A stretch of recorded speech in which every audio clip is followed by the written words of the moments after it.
Warm welcome to the YouTube family of Reshma channel. सो देखिए, आज का हमारा वीडियो का मेन टॉपिक रहेगा जीएसटी का। सबसे पहले मैं अपनी वेबसाइट का इंट्रोडक्शन आपको दे दूं। हमारी वेबसाइट है www.legalvalley.in। इस वेबसाइट पे जैसे ही आप आते हैं आपको अलग अलग टैब्स मिलेंगी, incorporation, registration, trademark, patent, copyright, and आपको हमारे को कॉन्टैक्ट करने का या व्हाट्सएप करने का लिंक मिल जाएगा। आपको इनकॉर्पोरेशन से रिलेटेड सर्विसेज चाहिए जिसके अंदर हम आपका कंपनी का रजिस्ट्रेशन करवा के देते हैं, जिसके अंदर आपकी जो कंपनीज़ हैं वो कंपनी का कैसा नेम होना चाहिए, LLP, private, public, OPC, section 8 companies. Registration वाले टैब के अंदर हम आपको फॉस्कोस, एमएसएमई का रजिस्ट्रेशन हम आपको प्रोवाइड करवा सकते हैं। ट्रेडमार्क के अंदर हम आपका ट्रेडमार्क का रजिस्ट्रेशन एंड ऑल ये सब सर्विसेज प्रोवाइड करवा सकते हैं। अब आते हैं हम अपने मेन टॉपिक के ऊपर, जो कि है हमारा जीएसटी का रजिस्ट्रेशन। आज का हमारा मेन टॉपिक, जैसे कि मैंने बोला, जीएसटी का रजिस्ट्रेशन रहेगा। आज हम सबसे पहले डिस्कस कर लेते हैं क्या है लेटेस्ट अपडेट।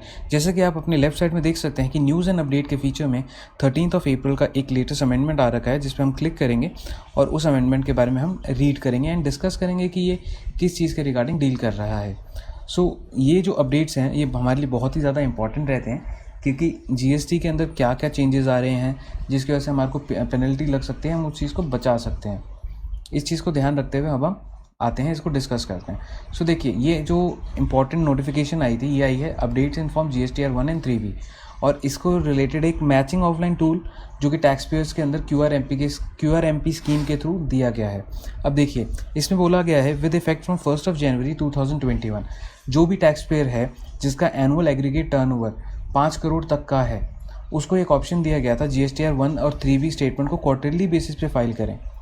मतलब हर 3 महीने में आपको एक बार जीएसटीआर 1 और 3B को फाइल करना है, ठीक है। उसके बाद अब आते हैं, यहाँ पे एक ऑप्शन दिया गया था, उनको एक और ऑप्शन दिया गया था B2B इन्वॉइसेस डिटेल का, जो कि हम invoice furnishing facility, in short जिसको IFF बोला जाता था, फॉर द फर्स्ट मंथ, मतलब जनवरी एंड फेब के मंथ के लिए उनको दिया गया था, जिससे कि वो अपना इनपुट टैक्स क्रेडिट जो उन्होंने अपना सेल किया था, जीएसटी कलेक्ट किया था, वो अपने क्लाइंट को दे सकें।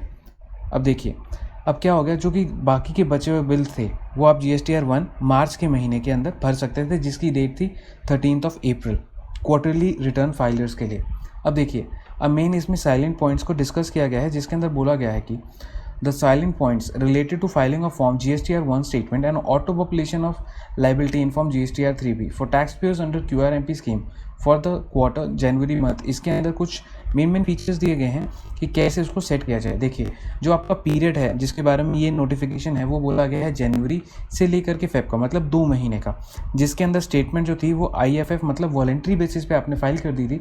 अब क्या करना है, अगर आपने इसको सेव स्टेट में रखा गया है तो आप उसको रीसेट कर सकते हैं, जिससे कि ये रिकॉर्ड डिलीट हो जाएगा और आप अपना जीएसटीआर 1 नए तरीके से भर सकेंगे।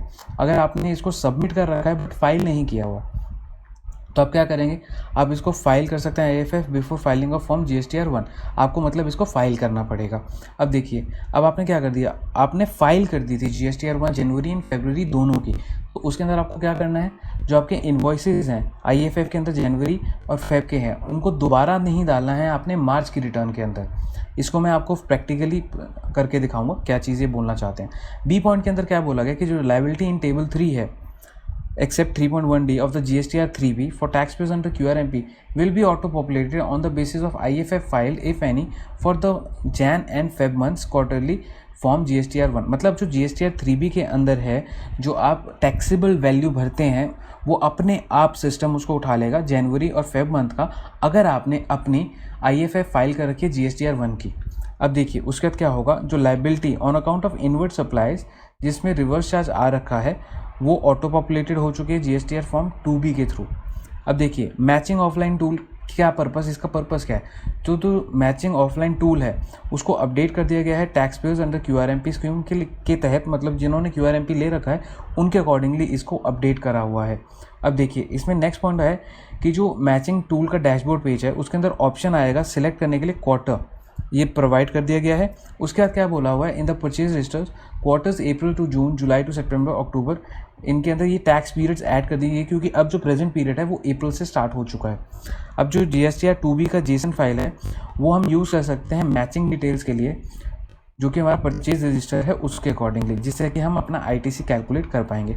उसका प्रोसेस इन्होंने बोला है कि आपको सर्विसेज टैब के अंदर रिटर्न्स का ऑप्शन है, जिसमें रिटर्न्स डैशबोर्ड है, जिसमें आप फाइनेंशियल ईयर चूज करेंगे, रिटर्न फाइलिंग पीरियड पे करके सर्च कर देंगे, आप डाउनलोड बटन से ऑटो ड्राफ्टेड ITC स्टेटमेंट को डाउनलोड कर लेंगे। सो आज हम आते हैं अपने नेक्स्ट पॉइंट पे, जो कि एक कंसेक्यूटिव वीडियो रहेगी, जिसके अंदर हम आपको प्रूफ करके दिखाएंगे कि GSTR 1 के अंदर नील रिटर्न को कैसे भरा जाए।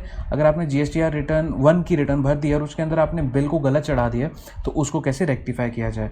सो नेक्स्ट वीडियो देखने के लिए हमारे चैनल को सब्सक्राइब कीजिएगा। अगर आपको ट्रेडमार्क से रिलेटेड कोई सर्विसेज चाहिए तो आप हमारे चैनल को सब्सक्राइब करें, फॉलो करें, शेयर करें, और नीचे दिए गए नंबर जो कि नीचे स्क्रॉल हो रहे हैं आप उस पर हमें कॉन्टैक्ट कर सकते हैं। Thank you for watching the video.